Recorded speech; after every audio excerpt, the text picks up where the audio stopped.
So when I was in chiropractic school, I got really frustrated because I was spending hours upon hours sitting in lectures, hours upon hours studying at desks, hours upon hours researching things online. And I went to chiropractic school to feel, to help myself know how to take care of my body, have the best health possible, right? And I went there to know how to help other people have the best health and feel as good as they can be. Unfortunately, I felt a little ironic that I was starting to feel unhealthy. I was starting to feel very stiff, very tight in my neck and shoulders. Anybody who can relate? Sitting at a computer or sitting too much, started getting very tight and stiff, very uncomfortable. And I started to feel achy, low energy. I started to feel old when I didn't feel like I should feel old, right?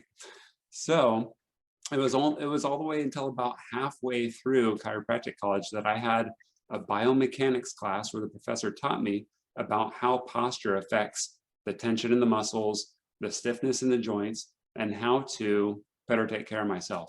And so I want to share some of those principles that I learned with you tonight so that you know how to feel vibrant, young, strong, and healthy, and not feel the effects that poor posture will accumulate over time.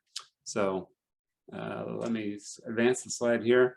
We've evolved as a species and devolved back into a hunched over position. And this is what I felt like with all that studying in school. In more recent years, we've created a brand new syndrome called tech neck. Anybody heard of this before? Mm-hmm.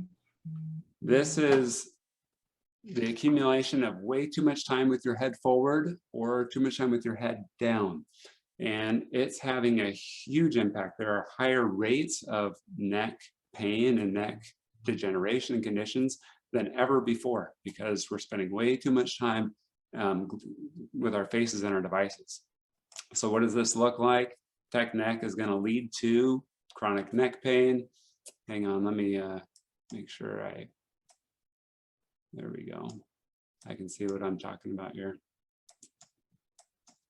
Chronic neck pain, nerve problems, even herniated and bulging discs.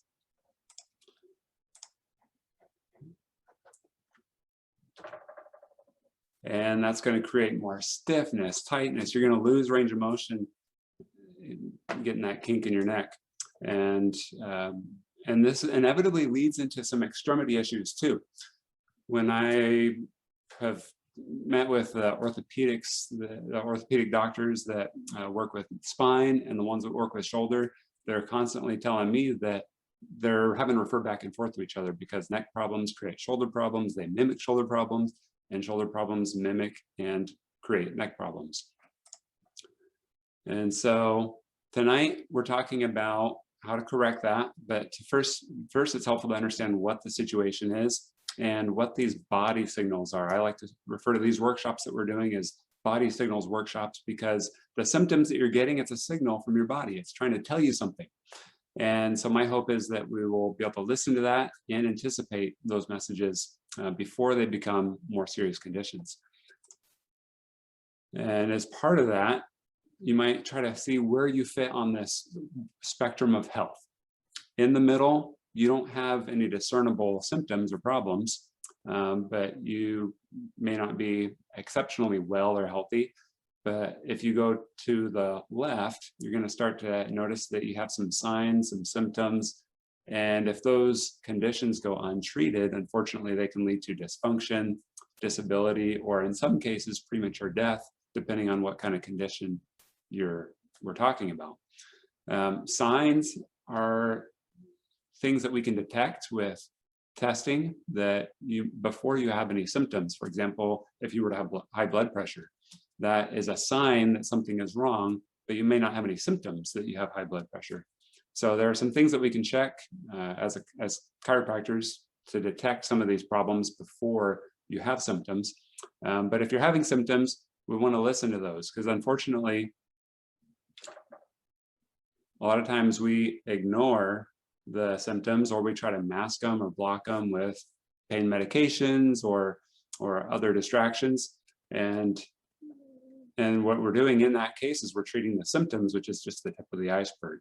You have a bigger problem underneath the surface that needs attention that your body's trying to tell you about.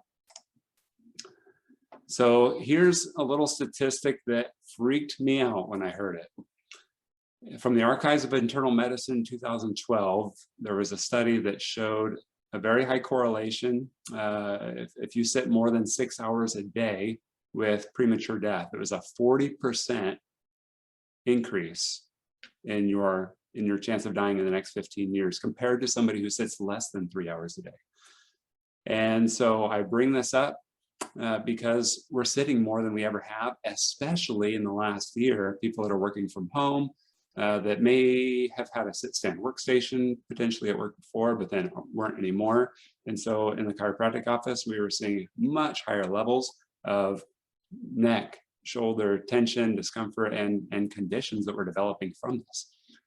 And the scariest part of this research study was that this finding held true even if you exercise. Now, I thought, well, if you sit all day, but then you go exercise and strengthen all your muscles, that would mitigate the effects of all that sitting, right? The scary thing with this study was that even if you exercise, it still had a profound effect on your health. Sitting slows down your metabolism. It affects many elements of your health. And specifically, we'll talk about your nervous system and how that controls everything. So this is all what we're going to try to prevent and recover with the stretches and exercises that we're going to talk about tonight. But it's helpful to understand the situation for good and bad. You know, what are the benefits, and then what are the consequences if we're not being taking care of this. Back on this paradigm, I want to commend all of you for showing up tonight, because you could be anywhere, but you are increasing your awareness and education, which pushes you towards the higher level wellness side of this spectrum. And that's how we get healthier when we're not reacting to signs and symptoms, is we educate ourselves. We learn how to take better care of our bodies, and then we take action on those.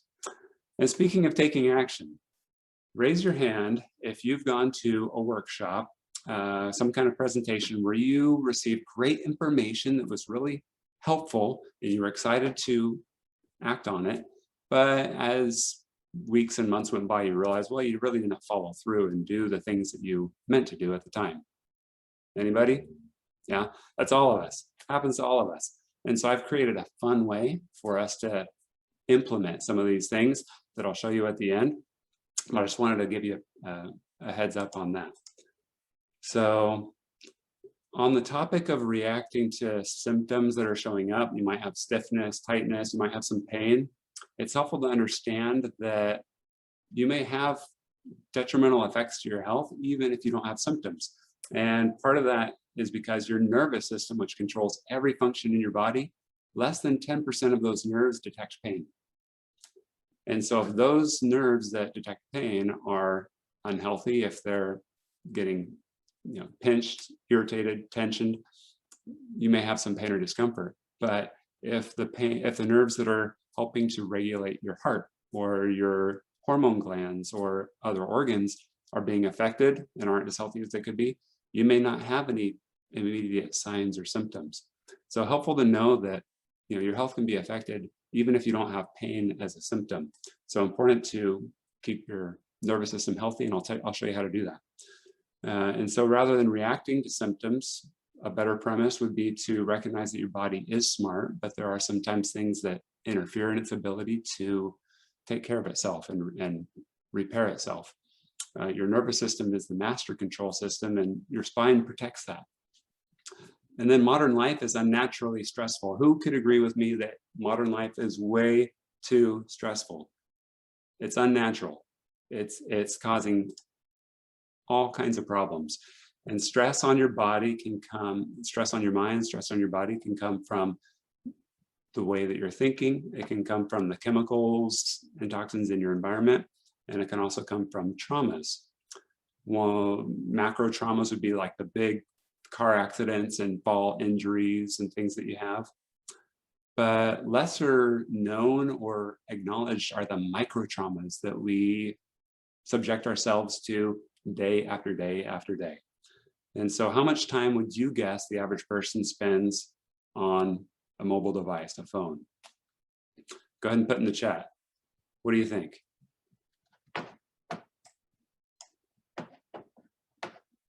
5 hours? Yeah, 12 hours. I mean, some people are just on it all day long, right? And so a study was done recently that tracked how much time people were, on, and the national average was 3 hours and 15 minutes. So that's the time on. Now, you're off and on pretty regularly, and there's something to say for the distraction that is. But as far as thinking about your neck and your posture, more often than not, our head's down or forward when we're on a device. And so you think about that, 3 hours and 15 minutes, which it's double what it used to be with the pandemic. So I told you in chiropractic college, I learned about my posture in a biomechanics class. And what was shocking is that your head is essentially heavier if it's forward. So your head weighs about 12 pounds. And if I were to hold a 12-pound bowling ball and just kind of balance it on a structure, or even just holding it straight up above me, it would be challenging, but it wouldn't be too hard if it was, stacked in line, right? Now, if I were to hold that ball out in front of me, you think that would feel heavier? Absolutely, because based on physics, there's going to be a longer lever. It's going to put more tension on the muscles. The same thing happens with your head.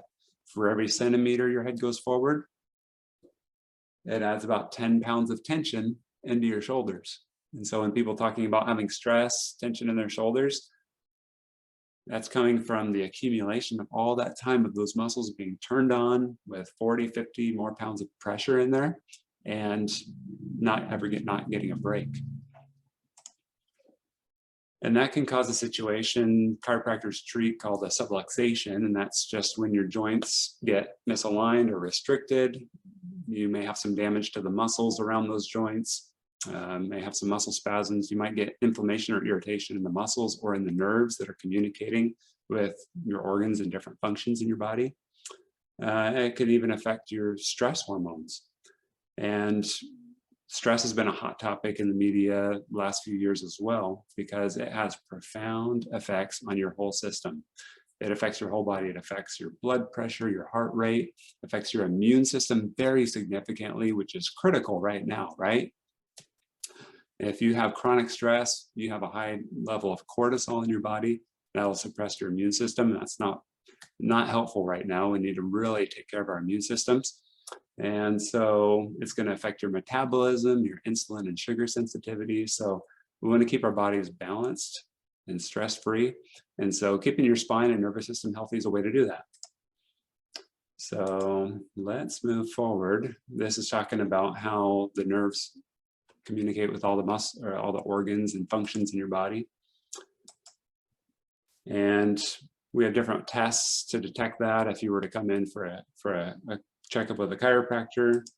And this is one more biomechanics slide before we get into stretches and exercises. How much your head weighs if it's tilted down. So 45 degrees feels like it's about 49 pounds, 60 degrees, 60 pounds, 75 degrees, 70 pounds. So this workshop is titled How to Fix Posture Disorders That Are Killing Your Neck, Back, and Your Health. These are the posture disorders that are most common today. You see the forward head posture and rounded shoulders. That's the upper cross syndrome. You see the forward tilted pelvis, and that's the lower cross syndrome. These are called cross syndromes because you have tight muscles opposite of weak muscles. And so in the upper cross syndromes, you're going to have tight upper traps. These ones right here, they get knots in and have to go get your massages. But it keeps coming back, right? And then you also have tight pecs that are rounding in your shoulders. Then opposite of those are some weak muscles that aren't pulling their weight. They're not doing their job because the tight ones have taken over. So you'll have deep neck flexors that keep your head tall and back. And then you have weak lower trapezius and serratus anterior, which is kind of your mid back and sides.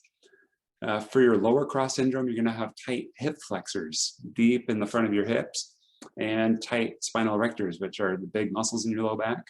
But then you're going to have weak glutes and weak abs. And that happens when you sit too much. If you're sitting, your glutes and your abs pretty much shut down. So to pull out of the situation, we're going to need to do 3 things.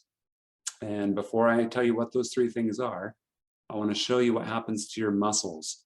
If you are in a situation of repetitive injury, that's number 2 here, your muscles will start to get weak and tight. And repetitive injury is another word for the micro trauma that accumulates when you have bad posture, hours upon hours, days, weeks, months, years, even decades of the same kind of posture that is putting stress on muscles. Those muscles become tight. That increases the friction and pressure and tension. And then, let's see, oh, perfect. And then that's going to decrease circulation. And those are the nutrients that are coming through. So, and that'll increase inflammation in those muscles. This situation of inflammation and decreased circulation will create a situation of what we call adhesion or fibrosis. And that's when the muscles get tight and ropey. And that makes them more weak and tight. And so you get in this cycle of the muscle changing and becoming less healthy. Another helpful model here is to learn about how a joint stays healthy.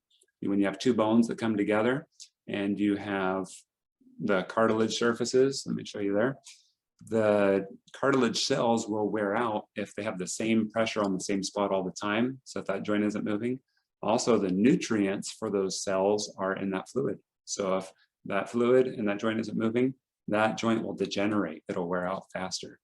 So mobility is going to be an important part of our joint and muscle health. This is what spinal degeneration looks like if those joints get locked up and aren't moving, or for other reasons they get a lot of stress, they're going to degenerate. And this is how that looks, and that pinches and irritates those nerves more. So this is how you correct the situation. There are 3 elements. We need mobility in the joints. We need to release the tight muscles, and then we need to activate the weak muscles. Now, most people address the situation mostly with step number 2. They just try to release those tight muscles because that's what's causing the pain, right? They're feeling that symptom. They don't like it. And so they are, seeing their massage therapist so often recurring, but the situation keeps coming back because there's more to the solution than just that one piece of it. So how would you guys like to have a little bit of liquid luck? Anybody seen Harry Potter? Type in the chat box if you know what this potion is called. Liquid luck's the common name, but when I mentioned this the other day, someone just piped right up and knew exactly what it's called. Anybody? No? Okay, that's fine. I think it's, yeah, that's right. Alexis got it. Felix Felicis, good job. So when, in Harry Potter, when you drink this potion, Liquid Luck, you instantly have a sense of courage and confidence that everything is just going to work out. And it does. Things just tend to work out, even in some unexpected ways. Things just work out. And there's a little hack you can do with your posture that has been proven to give you a sense similar to this. Have you seen the TED Talk by Amy Cuddy on power poses or power posture? Raise your hand if you have. This became the 2nd most popular TED Talk of all time, as Amy Cuddy, a Harvard professor, shared her research on the effect posture has on your mental and physiological state. Participants who sat in a strong, open, powerful posture for 2 minutes had a sense of being more powerful, being more strong, and they had an elevated level of confidence-related hormones in their body and a decreased level of stress hormones in their body. And so how amazing is that? That just changing the position of your body, your posture, you can change your sense of confidence, your sense of power, and actually change the balance of hormones that are going through. So this became all the rage after this TED Talk came out. People were doing power postures, power poses before job interviews, before presentations. Even right now, you know, I'm talking about posture anyway, but as I open up my posture, it's a little bit less scary for me to do a presentation in front of all of you. And so the effect is real. So here's some examples of power poses, standing with a wide stance, arms up and out. Go ahead and do it right now. It feels great. Nobody's looking. Hands on your hips, strong chest. You've been sitting way too long. I see some of you are sitting. It's terrible. Stand up if you haven't already. Here's a stretch for you to do, whether you're sitting or standing. This is the number one first thing for you to do. Anytime you're at a computer or you're sitting for more than 20 minutes, take a posture break. This is called Brugger's postural exercise. You do this by sitting up tall, elongating your spine as tall as it'll go, bringing up your chest just a little bit, not enough to like arch your back necessarily, because you want to keep your core engaged, but spine tall and long. Bring your chin back a little bit so that your head isn't forward. Then turn your palms up and arms out.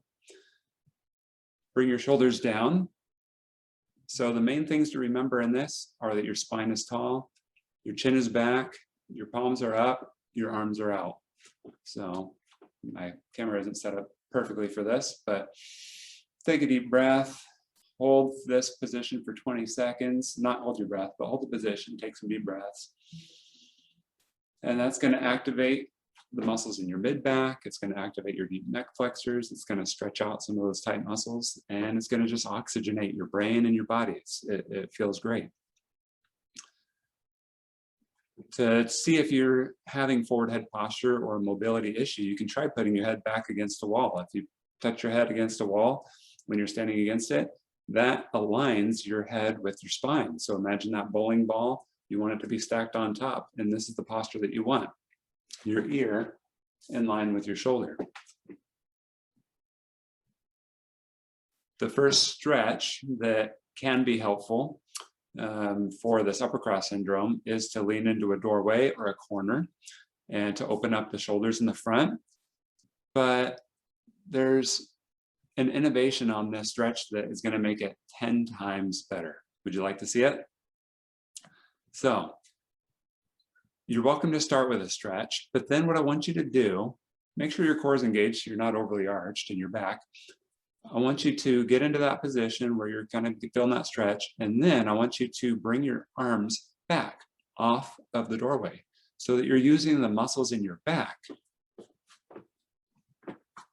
to do the work. Because you don't want to just stretch tight muscles. They're like rubber bands. They're going to tighten back up. If you activate the opposite muscles, the tight ones have to relax, and the ones that you're activating, they're going to start to wake up. They're going to start to work more for you. And you can do repetitions of that. You know, you pull yourself off, you hold for a few seconds, and then you step in closer to that doorway. So you're touching again, and then you pull off again. And so you can do repetitions and see how far you can get using the muscles of your back to open up your shoulders. Wall angels are a great exercise to practice mobility through this down and up motion. If you do this against a wall, you want your hands and elbows to be as close to the wall as you can. And if you can't touch the wall, that's okay. You just start where you are and you reach up and down. Okay.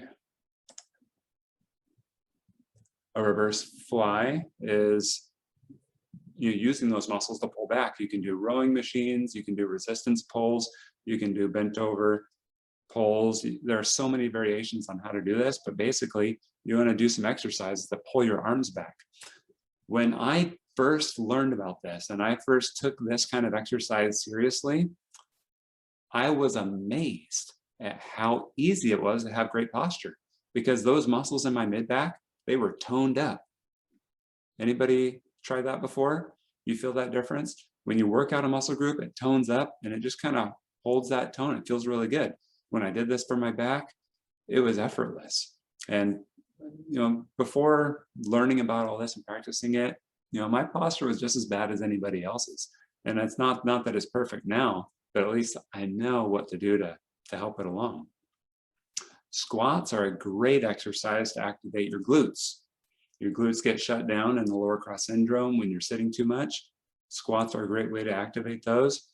I'm not prescribing any of these exercises, but offering them just generally as ways that activate some of these different muscle groups. If you have a medical condition or a situation that would cause more harm for you to be doing these exercises, then definitely consult with your provider before you do them.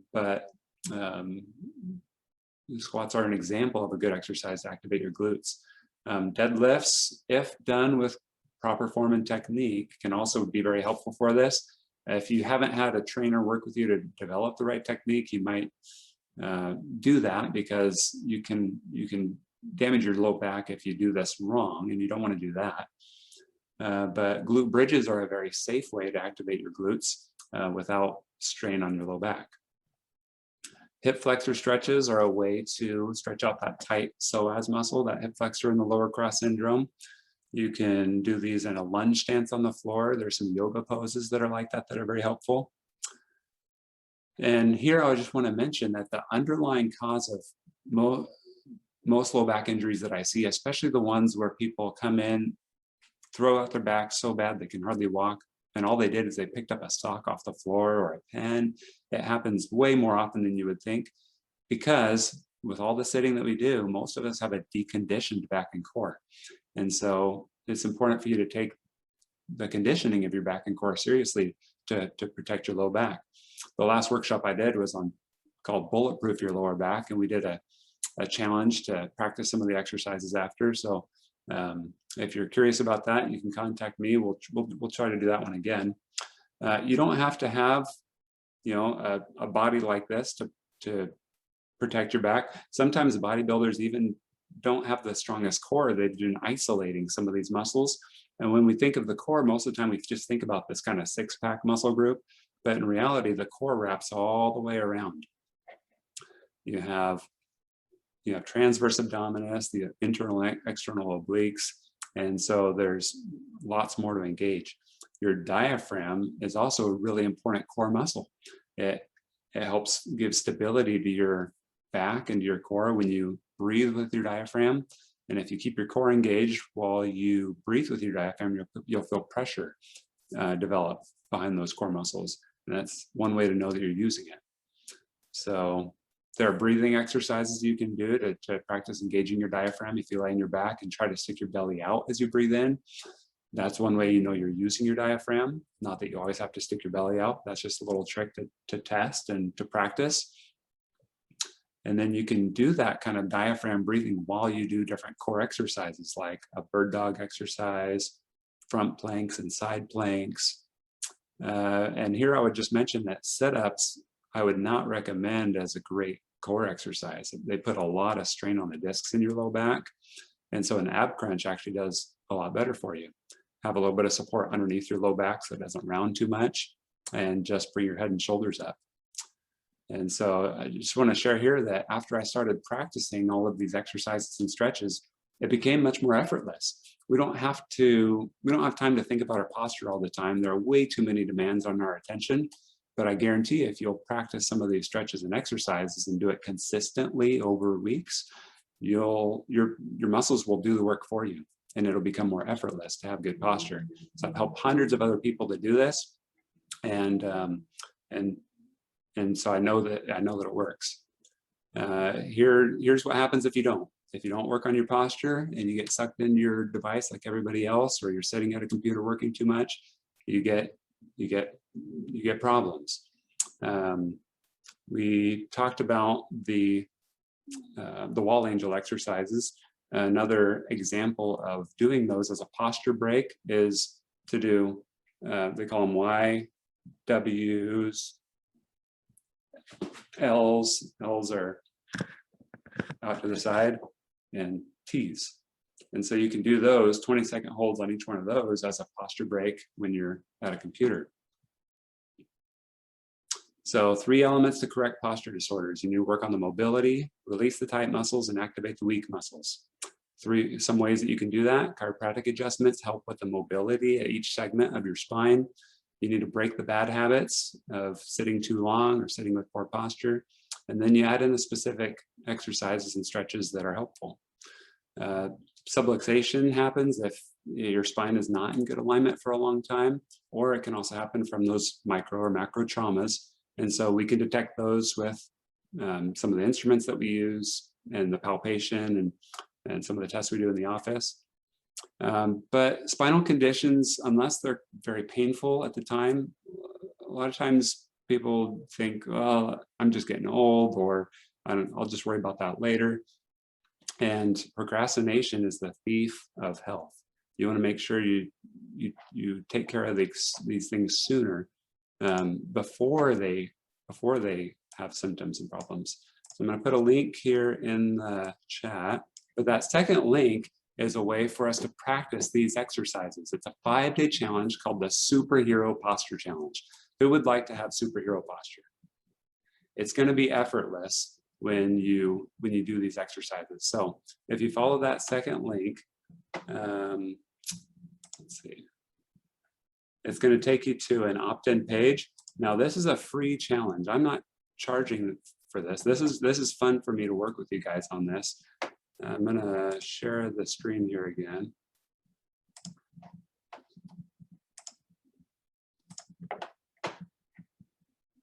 There we go. So the link I put in the chat, follow that link, and it's going to take you to an opt-in page. And so for 5 days, you're going to get a daily text with a challenge stretch or exercise to do.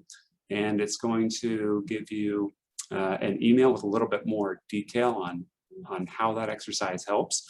And then there's a Facebook group where we can have a community aspect to encourage, support each other, and have a little competitive element with a point system.